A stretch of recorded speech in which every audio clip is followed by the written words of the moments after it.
నాకు నరహరి శెట్టి వార్తాపత్రికల వార్తా విశ్లేషణకి స్వాగతం. ముందుగా మహాదినపత్రికలో ఏం ప్రచురించారో చూద్దాం.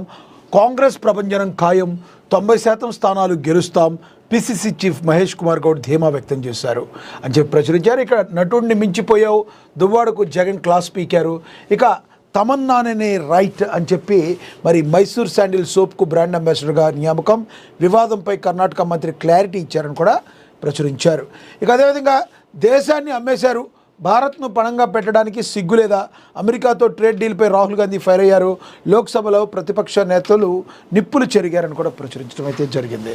ఇక హస్తం హవా, పట్టణము కాంగ్రెస్ వైపే, తేల్చి చెప్తున్న ఎగ్జిట్ పోల్స్, భారీగా పోలింగ్, రేపే కౌంటింగ్, 85% స్థానాల్లో కాంగ్రెస్ జయబేరి మోగిస్తుందన్న అంచనాలు అయితే ఉన్నాయి. కార్పొరేషన్లో 5 వన్ సైడ్, నిజామాబాద్ కరీంనగర్లో తీవ్ర పోటీ, ఆదిలాబాద్ నిజామాబాద్ మున్సిపాలిటీలో బీజేపీకి షాక్, పలు మున్సిపాలిటీలో కాంగ్రెస్కు గట్టి పోటీ ఇచ్చిన బీఆర్ఎస్ అని కూడా ప్రచురించడం అయితే జరిగింది. మనందరికీ తెలుసు, నిన్న మున్సిపల్ ఎన్నికల పోరు అయితే ముగిసింది. మరి ఎన్నికల నగారా మోగిన దగ్గర నుంచి కూడా విపరీతంగా అన్ని పార్టీలు కూడా తమ తమ అస్త్రశస్త్రాలను రెడీ చేసుకుని ఎత్తులకు పై ఎత్తులు వేస్తూ, మాటల తోటాలు పేలుస్తూ, ఒకరికొకరు మరి ఛాలెంజ్లు చేసుకుంటూ ముందుకెళ్ళిన తీరు మనందరం అయితే కూడా గమనించాం. ఇక అంతిమంగా అయితే నిన్న పోలింగ్ అయితే జరిగిపోయింది. ఇక అంతిమ తీర్పు అయితే రేపే రానుంది. అయితే ఇక్కడ కూడా మరి మొన్న పల్లెల్లో పంచాయతీల్లో ఏ రకంగా అయితే ఉందో అలాగే హస్తం పార్టీ తన హవానైతే కొనసాగించగలిగింది. మరి నిజామాబాద్ కరీంనగర్లో కూడా బీజేపీ తీవ్ర పోటీ అయితే నెలకొన్న పరిస్థితి. ఇక ఆదిలాబాద్ విషయానికి వస్తే మరి బీజేపీకి గట్టి ఎదురు దెబ్బ తగిలినట్టుగానే మరి ఉందని కూడా మరి ప్రచురించడం జరిగింది. చూడాలి, మరి రేపు సాయంత్రానికి అంతా కూడా ఒక క్లారిటీ వచ్చేసే అవకాశం ఉంది. ఇప్పటికైతే ఇప్పుడున్న అంచనాల ప్రకారం, ట్రెండ్ ప్రకారం చూస్తే, పోలింగ్ సరళిని చూస్తే 100% కాంగ్రెస్ హవా అయితే చాలా బాగా కనిపించింది అయితే మనమైతే చెప్పుకోవచ్చు. ఏం ప్రచురించారో చూద్దాం. ఇక పట్టణము కాంగ్రెస్ వైపే, మరి తెలంగాణలో 16 మున్సిపాలిటీలు, 7 కార్పొరేషన్లకు బుధవారం జరిగిన మున్సిపల్ ఎన్నికల్లో అధికార కాంగ్రెస్ పార్టీ దాదాపుగా 70% మున్సిపాలిటీను కార్పొరేషన్లో కైవసం చేసుకోనున్న మరి ఇట్లు people's pulse exit poll survey వెల్లడైంది. మంచిర్యాల, రామగుండం, నల్గొండ, మహబూబ్ నగర్, కొత్తగూడెం మున్సిపల్ కార్పొరేషన్లో కాంగ్రెస్ జోరు కనిపిస్తున్నట్లుగా తెలిపింది. కరీంనగర్, నిజామాబాద్ మున్సిపల్ కార్పొరేషన్లు బీజేపీ కైవసం చేసుకునే అవకాశాలు ఉన్నాయని, ఈ 2 మున్సిపల్ కార్పొరేషన్లో బీజేపీ అతిపెద్ద పార్టీగా అవతరించనుందని పేర్కొంది. అయితే నిజామాబాద్, కరీంనగర్, మహబూబ్ నగర్ మున్సిపల్ కార్పొరేషన్లో ఎంఐఎం కింగ్ మేకర్ కావచ్చని తెలిపింది. ప్రధాన ప్రతిపక్షం బీఆర్ఎస్ పార్టీ ఏ ఒక్క మున్సిపల్ కార్పొరేషన్ గెలిచే అవకాశాలు లేవని స్పష్టం చేసింది. పీపుల్స్ పల్స్తో పాటు పలు సంస్థలు సర్వేలు చేశాయి. కాంగ్రెస్కు 100కు పైగా మున్సిపాలిటీలు గెలిచే అవకాశం ఉందని పలు సర్వేలు తేల్చి చెప్పాయి. బీజేపీ ఎమ్మెల్యేలు ఉన్న నియోజకవర్గాల్లో ఎదురుగాలు వీచిందని కాంగ్రెస్ విజయాన్ని ఎగ్జిట్ పోల్స్ ట్రెండ్స్ తేల్చాయి. బీఆర్ఎస్ పార్టీ పుంజుకోగా ఆదిలాబాద్, నిజామాబాద్ జిల్లాలో కాంగ్రెస్ కూడా పుంజుకుంది. ఇక ఉమ్మడి నల్గొండలో 17 అన్ని మున్సిపాలిటీలో స్వీప్ చేయనుంది. ఉమ్మడి ఖమ్మం జిల్లాలో 7 మున్సిపాలిటీలన్నీ కాంగ్రెస్ ఖాతాలోకి వెళ్తాయని, ఉమ్మడి ఆదిలాబాద్ జిల్లాలో 10 కాంగ్రెస్, అలాగే బీఆర్ఎస్ ఒక 2, ఎంఐఎం 1 సాధిస్తాయని, ఉమ్మడి నిజామాబాద్ జిల్లాలో 7లో కాంగ్రెస్, బీఆర్ఎస్ 6, ఉమ్మడి కరీంనగర్లో కాంగ్రెస్ 10, బీఆర్ఎస్ 2, బీజేపీ 1 మున్సిపాలిటీలు గెలుస్తాయని పలు మీడియా సంస్థలు ప్రకటిస్తున్నాయి. పోలింగ్ సరళిపై కాంగ్రెస్ హ్యాపీగా ఉంది. ముఖ్యమంత్రి రేవంత్ రెడ్డి, పిసిసి చీఫ్ మహేష్ కుమార్ గౌడ్, మంత్రులు పోలింగ్ తీరుపై ఎంతో సంతోషంగా ఉన్నారని కూడా ప్రచురించారు. ఓవర్గా చూస్తే హస్తం పార్టీ తన హవానైతే కొనసాగించింది. మరి రానున్న రేపొద్దున మరి ప్రజల యొక్క తీర్పు ఏ విధంగా ఉందో, అంతిమ తీర్పు ఏ విధంగా ఉందో మరి ముందుకు రేపు మనకి తెలియనిది. మరి ప్రస్తుతానికైతే ఎగ్జిట్ పోల్స్ని బట్టి మనం చూసుకుంటే మరి కాంగ్రెస్కే జై కొట్టినట్టుగా మనకైతే తెలుస్తుంది. ఇక నేడు భారత్ బంద్, రవాణా, బ్యాంకింగ్ సర్వీసులకు అంతరాయం. దేశవ్యాప్తంగా ఈ నెల 12న సార్వత్రిక సమ్మె జరగనుంది. సమ్మెకు 10 ప్రధాన కార్మిక సంఘాలు పిలుపునిచ్చాయి. పలు రైతు సంస్థలు మద్దతు ప్రకటించాయి. కేంద్ర ప్రభుత్వ వైఖరి నిరసిస్తూ కార్మిక సంఘాలు ఈ పోరాటానికి పిలుపునిచ్చాయని కూడా ప్రచురించారు. ఇక జేహెచ్ఎంసీ విజయాన్ని వ్యతిరేకిస్తున్నామని, ఇది చట్ట వ్యతిరేకమని కేంద్ర మంత్రి కిషన్ రెడ్డి అయితే చెప్పుకొచ్చారు. మజ్లిస్ పార్టీ ఒత్తిడి, కాంగ్రెస్ పార్టీ తమ రాజకీయ ప్రయోజనాల కోసం రాజేంద్ర నగర్, మహేశ్వరం వంటి ప్రాంతాల్లో మజ్లిస్ ఆధిపత్యం కలిగిన ప్రాంతాలను కోర్ జేహెచ్ఎంసీలో చేర్చాలని కేంద్ర మంత్రి కిషన్ రెడ్డి ఆరోపించారు. ఇప్పటికే కనీస సౌకర్యాలు కల్పించలేకపోతున్న పరిస్థితిలో ఇది మరింత భారం అవుతుందని కూడా మరి కిషన్ రెడ్డి అయితే చెప్పారు. బుధవారం పార్టీ రాష్ట్ర కార్యాలయంలో ఏర్పాటు చేసిన మీడియా సమావేశంలో మాట్లాడుతూ జీహెచ్ఎంసీ విభజనపై ఎటువంటి అభిప్రాయ సేకరణ చేయకుండా ఏకపక్షంగా నిర్ణయం తీసుకున్నారని ఆయన మండిపడటం అయితే జరిగిందన్నారు. ఇక జనాభా లెక్కలకు సంబంధించిన నోటిఫికేషన్ వచ్చిన తర్వాత రెవెన్యూ గ్రామాల వార్డుల విభజన చేయకూడదని దేశవ్యాప్తంగా రాజ్యాంగబద్ధంగా నోటిఫికేషన్ ఇచ్చారు. అయినప్పటికీ రాష్ట్ర ప్రభుత్వం గజ్వేల్, నల్గొండ, హైదరాబాద్ కార్పొరేషన్లు విభజించింది. ఇది పూర్తిగా కూడా చట్ట వ్యతిరేక నిర్ణయం. జీహెచ్ఎంసీతో పాటు సైబరాబాద్, మల్కాజ్గిరి పేర్లతో కొత్త కార్పొరేషన్లు ఏర్పాటు చేసి 300 వార్డులు, 60 సర్కిళ్లలో నగర పురపాలక పాలన వ్యవస్థ పునర్వ్యవస్థీకరణ చేశారు. 31 డిసెంబర్ 2020 తర్వాత ఎలాంటి మార్పులు చేయరాదని, అవసరమైతే మే 2027 వరకు వేచి చూడాలని సెన్సస్ డైరెక్టరేట్ స్పష్టంగా పేర్కొన్నట్లుగా మరి కిషన్ రెడ్డి అయితే చెప్పడం అయితే జరిగింది. మరి చూడాలి, మరి ప్రభుత్వం కిషన్ రెడ్డి చేసిన వ్యాఖ్యల్ని ఏ రకంగా చూస్తుంది, అసలు పరిగణలోకి తీసుకుంటుందో తీసుకోదో కూడా చూడాల్సిన పరిస్థితి. ఇక అదేవిధంగా ఆదిలాబాద్ మున్సిపాలిటీ కైవసం చేసుకుంటాం, ప్రజాదీవన కాంగ్రెస్ వైపే ఉందని Adilabad Congress party assembly incharge Kandi Srinivasa Reddy అయితే తన ధీమానైతే ఆయన వ్యక్తం చేయడం అయితే జరిగింది. నిన్న జరిగిన మున్సిపల్ పోర్లో కాంగ్రెస్ పార్టీ తన హవాను కొనసాగించిందని, అయితే ఏ విధంగా ఆయన కష్టపడిన తీరు కావచ్చు మనందరం కూడా చూస్తూనే ఉన్నాం. కాంగ్రెస్ పార్టీ విజయ తీరాలకు చేర్చడానికి ప్రతిరోజు అనునిత్యం కష్టపడుతూ ఉన్న వ్యక్తి మరి ఆదిలాబాద్ ఎమ్మెల్యే, కంటెస్టెడ్ ఎమ్మెల్యే, గతంలో కాంగ్రెస్ పార్టీ ప్రస్తుత అసెంబ్లీ ఇన్ఛార్జి కంది శ్రీనివాసరెడ్డి తనదైన శైలిలో మరి కాంగ్రెస్ పార్టీ జయకేతనం కోసం కష్టపడిన తీరును మనందరం కూడా గమనించవచ్చు. ఆదిలాబాద్ మున్సిపల్ పీఠంపై కాంగ్రెస్ జెండా ఎగరడం ఖాయమని Adilabad Congress party assembly incharge Kandi Srinivasa Reddy అన్నారు. బుధవారం మున్సిపల్ ఎన్నికల నేపథ్యంలో ఆయన పట్టణంలోని పలు పోలింగ్ స్టేషన్లను సందర్శించి పోలింగ్ సరళిని పరిశీలించారు. బల్దియాలో కాంగ్రెస్ హవా చూస్తుంటే మొత్తం 49లో అత్యధిక స్థానాలు గెలుచుకుంటామని కంది శ్రీనివాసరెడ్డి ధీమా వ్యక్తం చేశారు.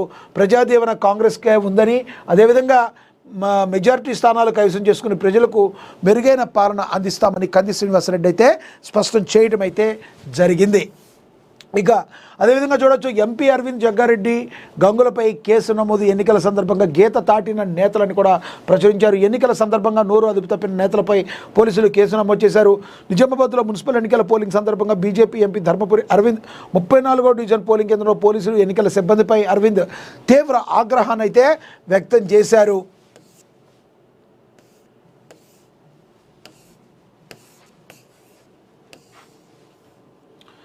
పోలింగ్ సిబ్బంది ఎవరైతే ఉన్నారో పోలీసులపై దుర్భాషలాడినందుకు ఆయనపై కేసు నమోదు చేశారు. పోలింగ్ కేంద్రం వద్ద పోలీసోడికి ఒళ్ళు బలిసిందా, యూజ్లెస్ ఫెలో, కళ్ళు నెత్తికెక్కినాయా పోలీసులకు అంటూ తీవ్ర పదజాలం ఉపయోగించడంతో కేసు పెట్టారు. పిసిసి వర్కింగ్ ప్రెసిడెంట్ జగ్గారెడ్డిపై సీరియస్ అయిపోయింది. పోలింగ్ కేంద్రం వద్దకు వెళ్ళిన తన అనుచరులు గల్లా పట్టారంటూ సిఐని బూతులు తిట్టడంతో స్పందించిన రాష్ట్ర ఎన్నికల సంఘం తక్షణమే జగ్గారెడ్డిపై అధికారులు కేసు నమోదు చేసి రిపోర్టు చేయాలని స్థానిక ఎస్పీకి ఆదేశాలు జారీ చేశారు. కరీంనగర్లో గీత దాటిన ఎమ్మెల్యే గంగుల కమలాకర్ పైన కూడా పలు కేసులు నమోదు చేశారు. మొత్తానికి ఎన్నికలైతే మంచి వాతావరణం జరిగినప్పటికీ అక్కడక్కడ ఇలా చెదురుమదురు ఘటనలు అయితే కొంత ఉద్రిక్తత వాతావరణం అయితే నిన్న కనిపించింది.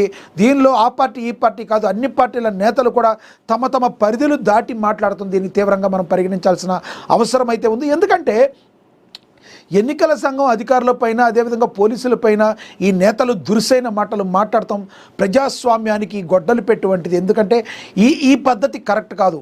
మీరు నేతలు అయ్యుండి మీరే రూల్స్ ఫాలో అవ్వకపోతే, మీరే కంట్రోల్లో లేకపోతే, మీరే సరిగ్గా లేకపోతే ప్రజలు ఎలా ఉంటారు?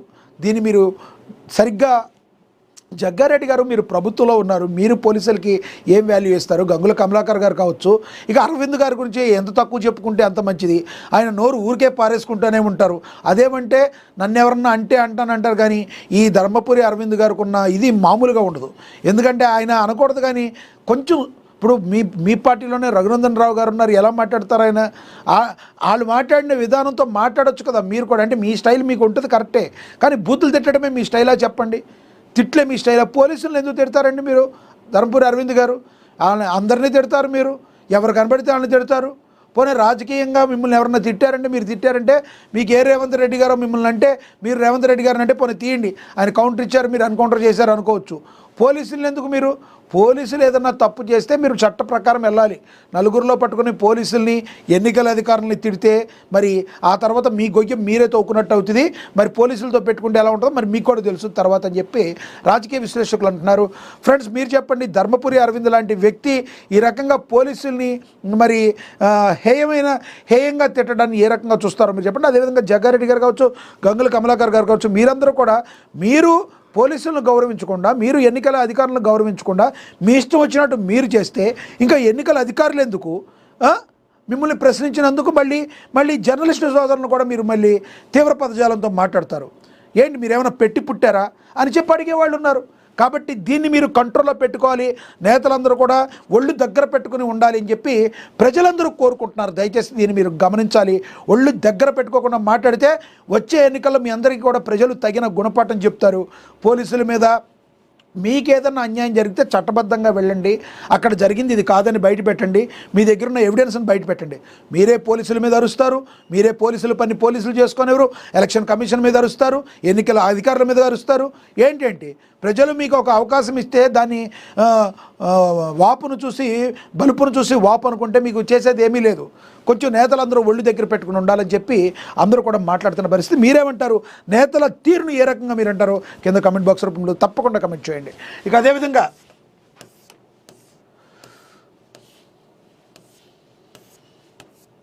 ఇక మించిపోయావు, కాంగ్రెస్ ప్రభంజనం ఖాయమని 90% స్థానాలు గెలుస్తామని పిసిసి చీఫ్ మహేష్ కుమార్ గౌడ్ అయితే చెప్పడం అయితే ఆయనైతే చాలా ధీమాగా ఉన్నారు. తెలంగాణలో జరిగిన మున్సిపల్ ఎన్నికల్లో కాంగ్రెస్ పార్టీ ప్రభంజనం సృష్టిస్తుందని టీపీసీసీ అధ్యక్షుడు మహేష్ కుమార్ గౌడ్ ధీమా వ్యక్తం చేశారు. రాష్ట్ర వ్యాప్తంగా 90% మున్సిపాలిటీలు, కార్పొరేషన్లు కాంగ్రెస్ కైవసం చేసుకోవడం ఖాయమని జోస్యం చెప్పారు. మరి మహేష్ కుమార్ గౌడ్ బుధవారం హైదరాబాద్లో ఏర్పాటు చేసిన మీడియా సమావేశంలో మాట్లాడారు. రాష్ట్రంలోని 116 మున్సిపాలిటీలు, 7 కార్పొరేషన్లో పోలింగ్ సరళిని గమనిస్తే అత్యధిక స్థానాల్లో కాంగ్రెస్ పార్టీ ఆధిక్యంలో నిలవబోతుందని మహేష్ కుమార్ గౌడ్ అన్నారు. ముఖ్యమంత్రి రేవంత్ రెడ్డి నాయకత్వంలో అమలవుతున్న ప్రజాపాలనకు, సంక్షేమ పథకాలకు పట్టణ ఓటర్లు మద్దతు పలికారని ఆయన వివరించారు. ప్రభుత్వ పనితీరుపై ప్రజల్లో పూర్తిగా సంతృప్తి ఉందన్నారు. ఈ ఫలితంగా అది నిరూపితమవుతుందని తెలియజేశారు. 6 గంటల అమలు, మహిళలకు ఉచిత బస్సు ప్రయాణం, రైతు రుణమాఫీ, ఇందిరమ్మ ఇళ్లు వంటి పథకాలు ప్రజల ఆదరణ చూరగొన్నాయని మహేష్ కుమార్ గౌడ్ పేర్కొన్నారు. ముఖ్యంగా పట్టణ ప్రాంతాల్లో మౌలిక వసతుల కల్పన, పారిశుద్ధ్య నిర్వహణ ప్రభుత్వం ప్రత్యేక దృష్టి సారించడం సానుకూల ఫలితాలను ఇస్తుందని చెప్పారు. ఎన్నికల్లో గెలుపు కోసం శ్రమించిన ప్రతి కార్యకర్తకు ఆయన కృతజ్ఞతలు అయితే తెలిపారు. ఎటువంటి పరిస్థితుల్లో కాంగ్రెస్ పార్టీ చేసిన మంచిని చూసి ఈ రోజున మున్సిపల్లో ప్రజలు మాకు పట్టం కట్టారని స్పష్టంగా మాకు అర్థమైపోతుంది. రేపు రిజల్ట్ కూడా అదే ఉండబోతుంది. 90% మేమే విజయం సాధిస్తున్నామని ఆయనైతే ధీమా అయితే వ్యక్తం చేశారు. జోస్యం అయితే చెప్పారు. మరి రేపు సాయంత్రానికి ఆ రిజల్ట్ ఏంటనేది కూడా మనకి అర్థమవుతుంది. ఇక అదేవిధంగా నటుడిని మించిపోయినావు, మరి దువ్వాడకు జగన్ క్లాస్. మనకి తెలుసు దువ్వాడ శ్రీనివాస్ అంటే మరి ఆయన ఒక అనకూడదు కానీ సోషల్ మీడియాలో ఒక రకంగా చాలా పాపులర్ అయ్యాడు. అంటే పాజిటివ్గా కాదు, నెగిటివ్గా అనుకోండి, నెగిటివ్గా అయినా పాజిటివ్గా అయినా ఒక పాపులర్ అయితే అయ్యాడు దువ్వాడ శ్రీనివాస్. ఎందుకంటే దువ్వాడ శ్రీనివాస్ తన వాణి అనే తన భార్యతో కాకుండా వేరే ఒక దివ్యల మాధురి అని ఆవిడతో ఆమె తిరగటం, మరి ఎక్కడ పడితే అక్కడ తిరగటం, ఎక్కడ పడితే అక్కడ వాళ్ళిద్దరు కలిసి ఫోటోలకు ఫోజులు ఇవ్వడం ద్వారా బాగా వైరల్ అయిన పరిస్థితి మనందరూ కూడా గమనించవచ్చు. దీన్ని కంట్రోల్ చేయలేక జగన్మోహన్ రెడ్డి పార్టీ నుంచి సస్పెండ్ చేయడం కూడా జరిగింది. అయితే ఇదే దువ్వాడ శ్రీనివాస్ ఏంటంటే జగన్మోహన్ రెడ్డిని కలవటానికి నిన్న అసెంబ్లీ జరిగితే ఏపీలో ఆయన కలవటానికి ఆయన ట్రై చేశాడు. అయితే జగన్మోహన్ రెడ్డి గారు అయితే ఆయన కలవలేదు, కానీ తర్వాత కలుద్దామని మాట అయితే దాటేసిన పరిస్థితి. అది ఏదైతే ధర్మాన బ్రదర్స్ ఉన్నారో వాళ్ళు చేసిన అన్యాయాలను నేను బయట పెడతాను అని చెప్పి మరి ఆయన మాట్లాడుతూ జరుగుతుంది. అదే సమయంలో నా వాణి వినకపోతే నేను ఇండిపెండెంట్గా పోటీ చేస్తానని దువ్వాడ శ్రీనివాస్ మాట్లాడతాన్ని ఒక రకంగా ఇది ఒక బ్లాక్మెయిలింగ్ చర్యగా కూడా వైసీపీ భావించే అవకాశం ఉంది. కాబట్టి మీరు బాగా పెద్ద పెద్ద నటుల్ని మించిపోయారన్నట్టుగా మరి అన్నారు. ఏమన్నారో చూద్దాం ఒకసారి. ఎమ్మెల్సీ దువ్వాడ శ్రీనివాస్పై వైఎస్ఆర్ కాంగ్రెస్ పార్టీ అధినేత వైఎస్ జగన్మోహన్ రెడ్డి ఫైర్ అయ్యారు. అసెంబ్లీ సమావేశాల నేపథ్యంలో జగన్ను దువ్వాడ కలిశారు. ఈ సందర్భంగా దువ్వాడకు జగన్ క్లాస్ తీసుకున్నట్టుగా తెలుస్తుంది. పార్టీ నుంచి సస్పెండ్ అయిన తర్వాత తొలిసారి జగన్తో దువ్వాడ భేటీ అయ్యారు. అసలు నువ్వేం చేస్తున్నావు నీకు అర్థమవుతుందా, నీలాగా సినిమా నటులు కూడా చేయరంటూ ఎమ్మెల్సీ దువ్వాడ శ్రీనివాస్కి జగన్ క్లాస్ పీకారు. లేదు సార్ నేను ఇప్పుడు పూర్తిగా మారిపోయానని బదులిచ్చారు. మండలిలో తాను ఎలా వ్యవహరించాలని అడిగిన దువ్వాడకు పరిస్థితిని బట్టి మాట్లాడాలని జగన్ సూచించారు. ఈ నేపథ్యంలో దువ్వాడ మాట్లాడుతూ 2029 ఎన్నికల్లో వైఎస్ఆర్ కాంగ్రెస్ పార్టీదే విజయమని ఎమ్మెల్సీ దువ్వాడ పేర్కొన్నారు. సార్ మనం ఎటువంటి పరిస్థితుల్లో మనమే గెలుస్తామని ఆయన దగ్గరికి వెళ్ళి అయితే చెప్పారు. నేను ఎలా మండలిలో ఉండాలంటే పరిస్థితిని బట్టి, అక్కడ ఉన్న పరిస్థితిని బట్టి, సిచ్యువేషన్ బట్టి మాట్లాడాలి. నువ్వేం మాట్లాడుతున్నావు నీకైనా తెలుస్తుందా? పెద్ద పెద్ద నటులను మించిపోయావయ్యా దువ్వాడ, నీకు ఒక దండం, నీకు ఒక నమస్కారం, నీ వలన పార్టీకి జరగాల్సిన డ్యామేజ్ అంతా జరిగింది, నీకు ఒక నమస్కారం రా నాయన అని చెప్పకనే జగన్మోహన్ రెడ్డి గారు చెప్పారు. అయితే మరొక యాక్టర్ బయటకు వచ్చి, ఓకే సార్ నేను ఇదివరకులాగా కాదు, ఇప్పుడు మారిపోయాను, మొత్తం కూడా నేను చాలా మంచిగా అయిపోయాను, కాబట్టి మండల్లో ఏ రకంగా నేను మాట్లాడాలో చెప్పండి సార్ అంటే, నేను చెప్పేది ఏముంది స్వామి, అక్కడ ఉన్న సిచ్యువేషన్ బట్టి అవుదామని ఫాలో అవుతుంది కానీ అనగానే, ఓకే సార్ అలాగే ఫాలో అవుతాను, 2029లో మళ్ళీ మీరే గెలుస్తారని చెప్పి మళ్ళీ ఆయనకు ఒక పాజిటివ్ వర్డ్ అని చెప్పి దువ్వాడ అయితే వచ్చారు. చూడాలి మరి దువ్వాడ ఎంత తపన పడినా వైఎస్ఆర్సీపీ మళ్ళీ దువ్వాడని కనికరిస్తుందో లేదో వేచి చూడాల్సిన పరిస్థితి మనకైతే కనబడుతుంది. ఇక అదేవిధంగా తమన్నానే రైట్, అందరికీ తెలుసు సోపుల గురించి మనందరికీ తెలుసు. మరి భారతదేశ వ్యాప్తంగా మైసూర్ శాండిల్ సోపులకి ఒక ప్రత్యేకత ఉంది. వెజిటబుల్ ఆయిల్స్తో ఉండే ఈ మైసూర్ శాండిల్కి ఎంతో ప్రాధాన్యత ఉంది. అనేక పదుల సంవత్సరాల నుంచి మరి ఈ యొక్క మైసూర్ శాండిల్ అనేది ప్రజల్లో పెనవేసుకుపోయిన పరిస్థితి మనకు తెలుసు. ఆ మైసూర్ శాండిల్ సోప్నికి బ్రాండ్ అంబాసిడర్గా ఇప్పుడు తమన్నా భాటియా మరి ఆవిడే కరెక్టర్ అని వాళ్ళు భావించారు. దానికి సంబంధించి ఏం ప్రచురించారు? కర్ణాటక ప్రభుత్వ ఆధ్వర్యంలోని ప్రతిష్టాత్మక Karnataka soaps and detergent limited ఉత్పత్తులకు బ్రాండ్ అంబాసిడర్గా ప్రముఖ సినీ నటి తమన్నా భాటియా ప్రస్థానం అధికారికంగా ప్రారంభమైంది. ఆమె 2 ఏళ్ల పాటు ఈ బాధ్యతల్లో కొనసాగుతారు. ఇదే సందర్భంలో చారిత్రాత్మక మైసూర్ శాండిల్ సోప్ను సరికొత్త ఆధునిక రూపురేఖలతో తిరిగి మార్కెట్లోకి ప్రవేశపెట్టబోతున్నట్లు కర్ణాటక భారీ మధ్యతరహా పరిశ్రమ శాఖ మంత్రి ఎంబీ పాటిల్ ప్రకటించారు. యువతను ఆకట్టుకోవడం ద్వారా కంపెనీ ఉత్పత్తులకు మార్కెట్లో మరింత ప్రాచుర్యం కలిగించే వ్యూహంలో భాగంగా ఈ నిర్ణయం తీసుకున్నట్లు మంత్రి తెలిపారు. సోషల్ మీడియాలో 30 లక్షలకు పైగా ఫాలోవర్లు ఉన్న తమన్నా నియామకం ద్వారా ముఖ్యంగా ఉత్తర భారత మార్కెట్లో కూడా మైసూర్ శాండిల్ సోపులకు బలమైన డిమాండ్ సృష్టించవచ్చునని ఆయన ఆశాభావం వ్యక్తం చేశారు. కాగా కన్నడగా నటీమణులు లేరా, తమన్నాను ఎందుకు తెచ్చారని వచ్చిన విమర్శలపై మంత్రి క్లారిటీ ఇచ్చారు. అనేక ఆప్షన్లు పరిశీలించాకే ఫైనల్గా తమన్నాను సెలెక్ట్ చేశామని, తమన్నాను ఉత్తరాదిలోని బ్రాండ్ పాపులర్ అవుతుందన్నారు. మనందరికీ తెలుసు మైసూర్ శాండిల్ దక్షిణాదిలో చాలా పాపులర్. అసలు దాని గురించి ఏమి దక్షిణాదిలో చెప్పాల్సిన అవసరం లేదు, ప్రజల్లో అంత మమేకం అయిపోయింది మైసూర్ శాండిల్ సోపు. ఇక ఉత్తరాదిని కూడా తమ మార్కెట్ను విస్తరింపజేసుకుంటాకి తమన్నా భాటియాని ఎంచుకున్నట్టుగా మంత్రి అయితే తెలిపారు. కాబట్టి ఆ రకంగా తమన్నా 2 ఏళ్ల పాటు తన సేవల్ని అందించనుంది కర్ణాటక ప్రభుత్వానికి సంబంధించి, ఆ యాడ్కి సంబంధించి. ఇక దేశాన్ని అమ్మేశారు, భారత్ను పణంగా పెట్టడానికి సిగ్గులేదా? అమెరికాతో ట్రేడ్ డీల్పై రాహుల్ గాంధీ ఫైర్ అయ్యారు. లోక్సభలో ప్రతిపక్ష నేతలు నిప్పులు చెరిగారు. అమెరికాతో వాణిజ్య ఒప్పందం, కేంద్ర బడ్జెట్పై లోక్సభలో ప్రతిపక్ష నేత రాహుల్ గాంధీ తీవ్ర విమర్శలు గుప్పించారు.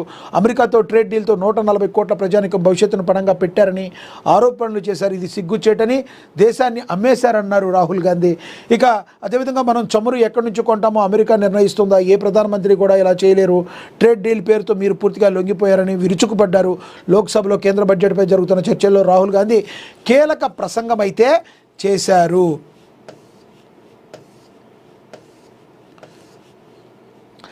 ఇక అదేవిధంగా చూసుకుంటే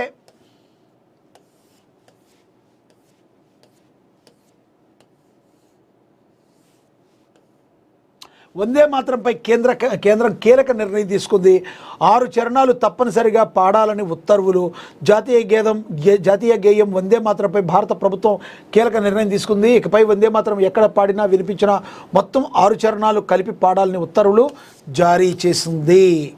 మరి దాని గురించి ఒకసారి చూద్దాం.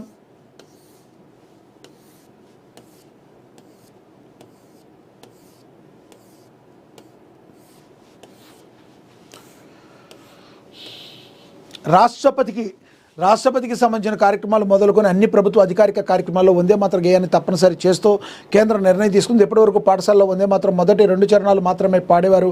అయితే ఇకపై 6 చరణాలు పాడుతూ భవిష్యత్ తరాలకు ఈ గేయంపై గౌరవం పెంచేందుకు ప్రభుత్వం నిర్ణయం తీసుకుంది. వందే మాతరం పాడే ప్రతి చోట 6 చరణాలు తప్పనిసరిగా వాడుకలో ఉండాలని చూడాలని రాష్ట్రాలకు ఆదేశాలు జారీ చేస్తుంది.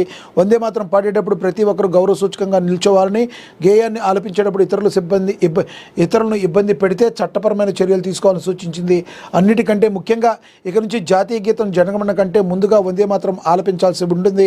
వందే మాతరం 6 చరణాలను 3 నిమిషాల పాటు 10 సెకండ్ల వ్యవధిలో పూర్తి చేయాల్సి ఉంటుందని చెప్పి కూడా మరి చెప్పారు. ఎటువంటి పరిస్థితుల్లో పాఠశాలలో మనకు తెలుసు వందే మాత్రం ఎంత బాగా పాడతారో పిల్లలందరూ నేర్చుకుని ఇప్పటికీ కూడా ఎంతోమంది విద్యార్థులు వందే మాత్రాన్ని చాలా చక్కగా మరి పాడేవాళ్ళు ఉన్నారు. విద్యార్థి దశ నుంచే నేర్చుకుంటే అదంతా కూడా మనకి ఎవరికైనా సులువు అవుతుంది.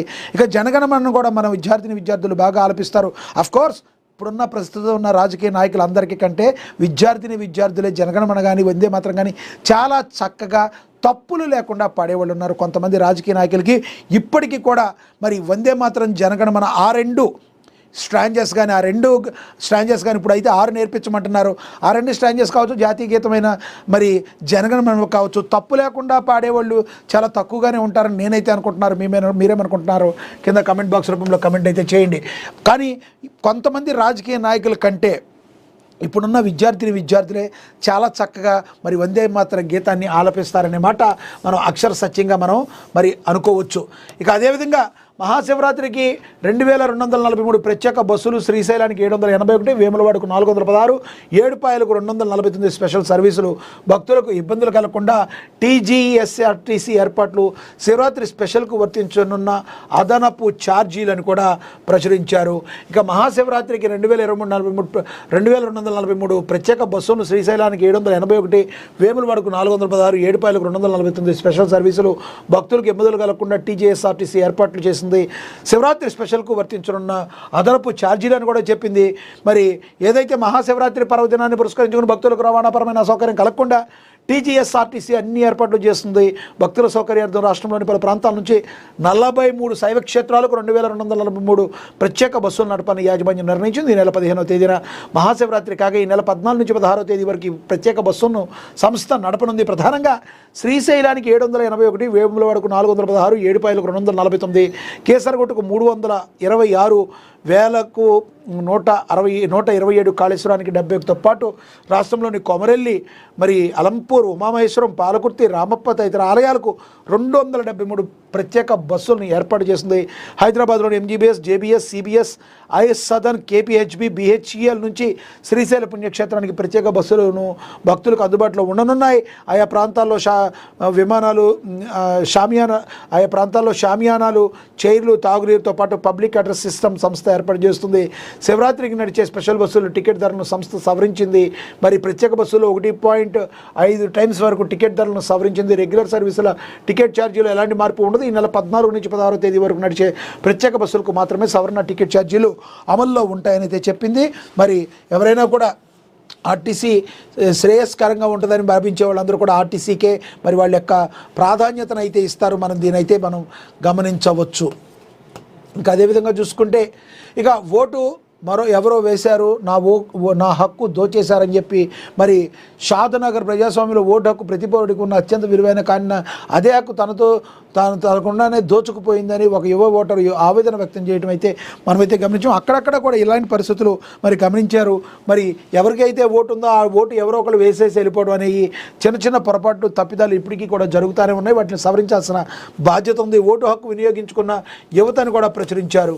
ఇక అదేవిధంగా చెదురుమదురు సంఘటనలు మినహా మున్సిపల్ ఎన్నికలు ప్రశాంతంగా జరిగాయని, చెన్నూరు నియోజకవర్గంలో పోటాపోటీ ఎన్నికలు, అలాగే బెల్లంపల్లిలో ముగిసిన ఎన్నికల పోలింగ్ అని, ఆదిలాబాద్లో ప్రశాంతంగా ముగిసిన పోలింగ్ ప్రక్రియను కూడా ప్రచురించారు. అదేవిధంగా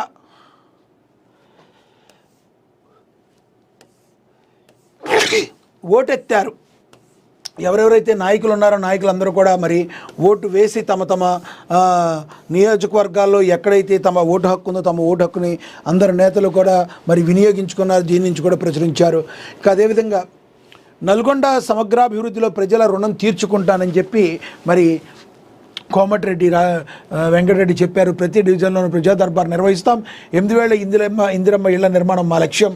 33వ డివిజన్లో ఓటేసిన మంత్రి కోమటిరెడ్డి వెంకటరెడ్డి అని కూడా ప్రచురించారు.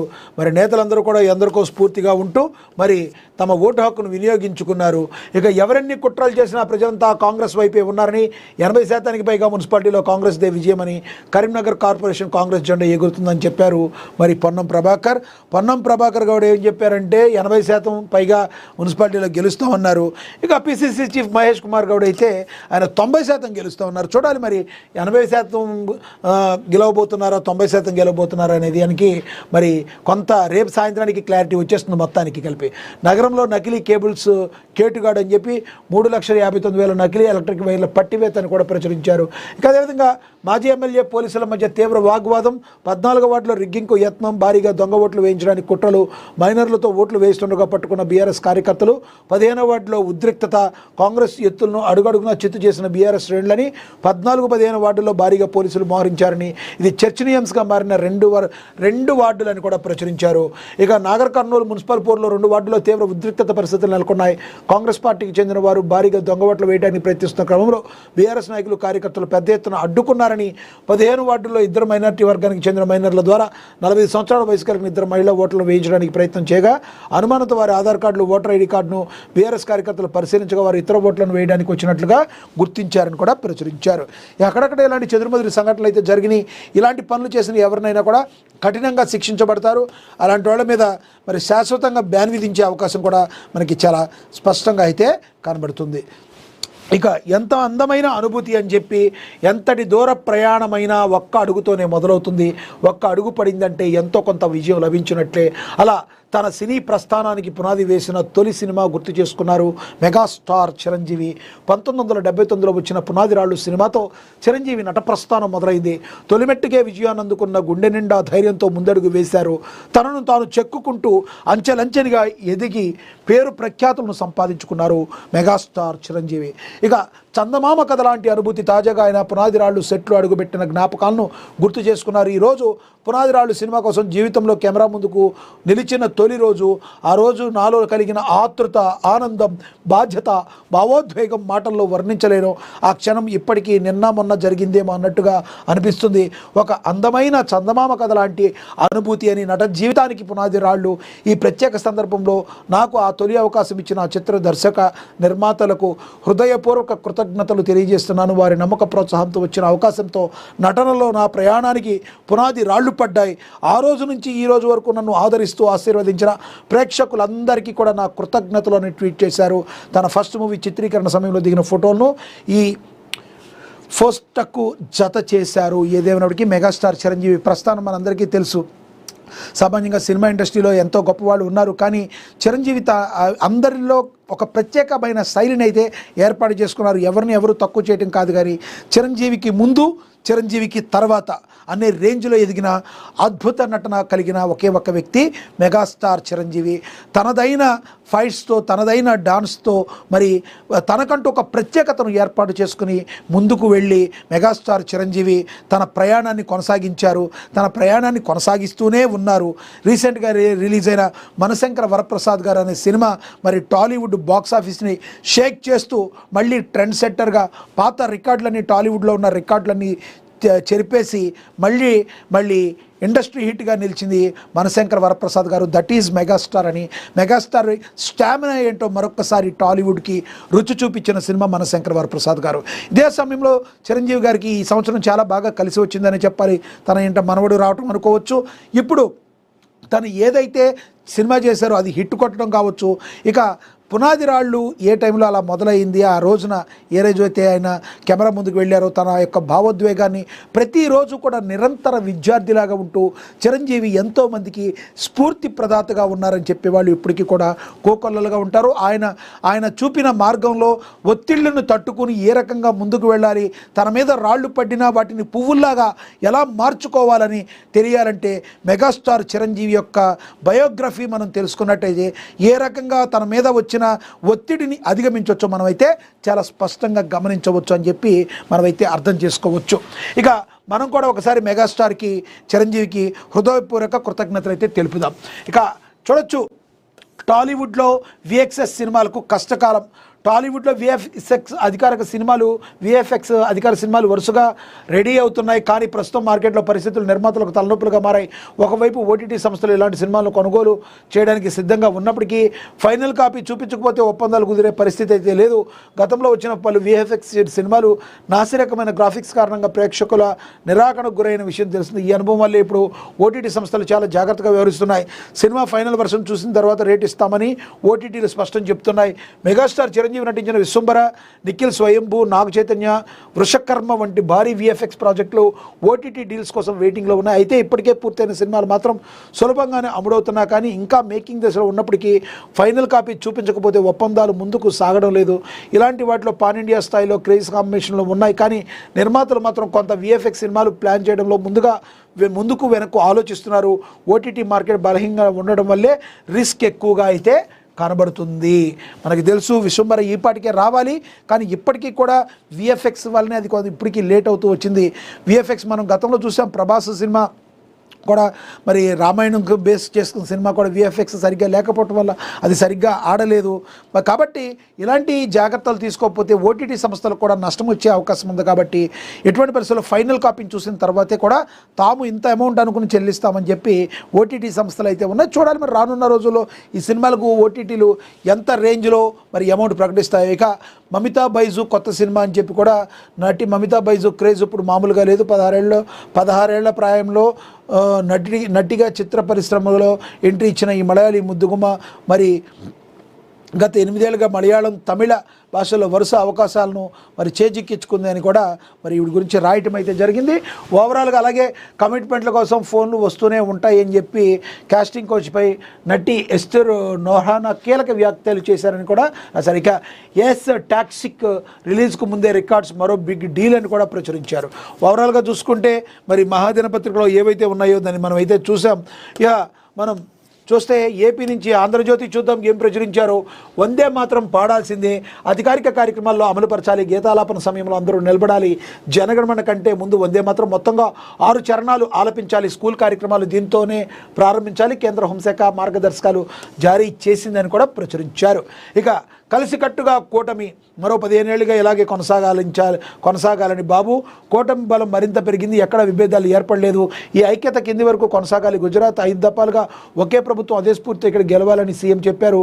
అర్థవంతంగా మాట్లాడాలని సూచన, మన మధ్యలో చిచ్చు పెట్టే ప్రయత్నాలు అందరూ అప్రమత్తంగా ఉండాలని పవన్ కళ్యాణ్ కూడా చెప్పారు. మరి ఎన్డీఏ సభాపక్షంలో మరి నిన్న మాట్లాడిన దానిలో ఈ వ్యాఖ్యలు అయితే వీళ్ళైతే చేశారు. 40 మంది ఎమ్మెల్యేల పనితీరు బాగలేదని చంద్రబాబు అసహనం వ్యక్తం చేశారు. వారితో నేరుగా మాట్లాడతానని వెల్లడించారు.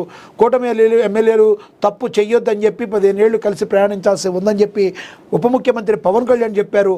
మార్చి 7 వరకు అసెంబ్లీ, 17 పని దినాలు సమావేశాల నిర్వహణ, 14 రాష్ట్ర బడ్జెట్, 17, 18 దానిపై చర్చ అని చెప్పి సభా వ్యవహారాల సలహా సంఘం నిర్ణయం తీసుకుందని కూడా ప్రచురించారు. ఇక మనం చూడొచ్చు చాలా రోజుల తర్వాత మరి 11 మంది ఎమ్మెల్యేలు నిన్న మరి 11 నిమిషాల పాటు ఉండి వెళ్ళిపోయినట్టుగా కూడా మనకి తెలిసిన విషయమే.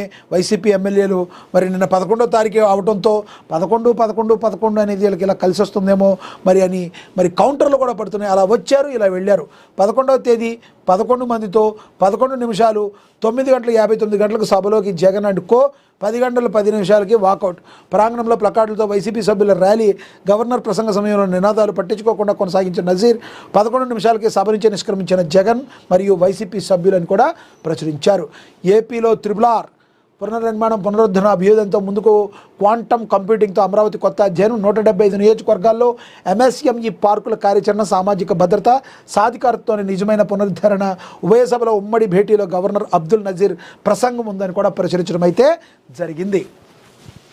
ఇక అదేవిధంగా రాష్ట్రంలో ఏఐ లివింగ్ ల్యాబ్స్ అని కూడా ప్రచురించారు. మరి ఉపాధ్యాయులకు ఉచిత ఏఐ టీచింగ్ కిట్స్. తిరుపతిలో రాష్ట్ర డేటా సెంటర్కు డిజాస్టర్ రికవరీ సెంటర్ ఏర్పాటు. గృహాల క్రమబద్ధీకరణ దరఖాస్తుల సమర్పణ గడువు జూన్ 30 వరకు పొడిగింపు. నీటి వనరుల నిర్వహణకు 344 కోట్ల రూపాయలు. ఆర్డినెన్స్ల స్థానంలో బిల్లులకు ఆమోదం. రాష్ట్ర మంత్రివర్గ నిర్ణయాలను కూడా ప్రచురించారు. ఇక సుబ్బన్న కోసమే అప్పన్న అని నాడు టీడీపీ చైర్మన్గా వైవి సుబ్బారెడ్డి, చైర్మన్ ఆఫీస్కు చిన్నబాసుగా అప్పన్న, ఇతర సేవల దర్శనాలు ఎన్నో, మీ మనిషి కాకుండా ఎలా సాధ్యం అని వైవి సుబ్బారెడ్డి బదులిస్తారా అని కూడా మరి ప్రచురించారు. మనకు తెలుసు కల్తీలయ్యే నెయ్యే లడ్డు వ్యవహారం ఎంత ఇదిగా జరిగిందో. ఇక మోడీ కళ్ళల్లో భయం. అమెరికాకు ప్రధాని మోడీ పూర్తిగా లొంగిపోయారని రాహుల్ గాంధీ అన్నట్టుగా కూడా మరి రాహుల్ గాంధీ ఏదైతే అన్నారో దాని గురించి కూడా ప్రచురించారు. ఇక అధికారిక కార్యక్రమాల్లో వందే మాత్రం పాడాల్సిందే, మొత్తం 6 చరణాలు ఆలపించాల్సిందే అని కేంద్రం నిర్ణయం తీసుకుంది. దీని గురించి మనం కూడా చదువుకున్నాం. ఇక కెనడా స్కూల్లో కాల్పులు, 7 మృతి, 25 మందికి పైగా గాయాలు. ఇద్దరు పరిస్థితి విషయం. కాల్పులకు పాల్పడిన 18 ఏళ్ల ట్రాన్స్జెండర్ అని కూడా ప్రచురించారు. ఇక ఏప్రిల్లో 10 లక్షల మందితో బీసీ గర్జన జరగబోతుందని బీసీ మేధో మదన సదస్సులో పాల్గొని సంఘీభావం ప్రకటిస్తున్న ఎంపీలు ఆర్ కృష్ణయ్య, పాకా సత్యనారాయణ, బేదా మస్తాన్ రావుని కూడా ప్రచురించారు. ఇక ఓవరాల్గా చూసుకుంటే నిష్కళంగా మాతకు నీరాజనం, ఘనంగా మూసిన గుణదల తిరునాళ్ళని కూడా ప్రచురించారు. ఇక టీడీపీకి కార్యకర్తలే బలమని ఘనంగా టీడీపీ జిల్లా నూతన కమిటీ ప్రమాణ స్వీకారం జరిగిందని, వైసీపీ దుష్ప్రచారాన్ని తిప్పికొడదామని మంత్రి కొలుసు పార్థసారథి చెప్పారు. ఇక డమాల్ డిఎఫ్సిపై డబుల్ డిఎఫ్సిపై ఆశలు మళ్లీ తెరపైకి. డెడికేటెడ్ ఫ్రైట్ కారిడార్స్, కేంద్ర రైల్వే శాఖ మంత్రికి సీఎం చంద్రబాబు విజ్ఞప్తితో కదలిక. ఎన్ఆర్సీ ఖర్గాపూర్ విజయవాడ డిపిఆర్లు ఇప్పటికే సిద్ధం, రైల్వే బోర్డుకు చేరినప్పటికీ కూడా స్తబ్దుగానే ప్రాజెక్టు.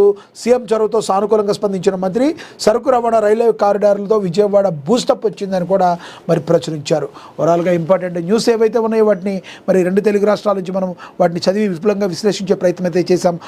ప్రజలకి ప్రభుత్వానికి వారధిగా ఉంటూ నిష్పక్షపాతంగా ఎప్పటికప్పుడు వార్తలను ప్రచురించే ఏకైక పత్రిక మహాదినపత్రిక. దాన్ని వెంటనే డౌన్లోడ్ చేసుకోండి, మరింత కూలంకషంగా వార్తలను అయితే చదవండి. ఇది వాటి వార్తాపత్రికల వార్తా విశ్లేషణ. నమస్తే.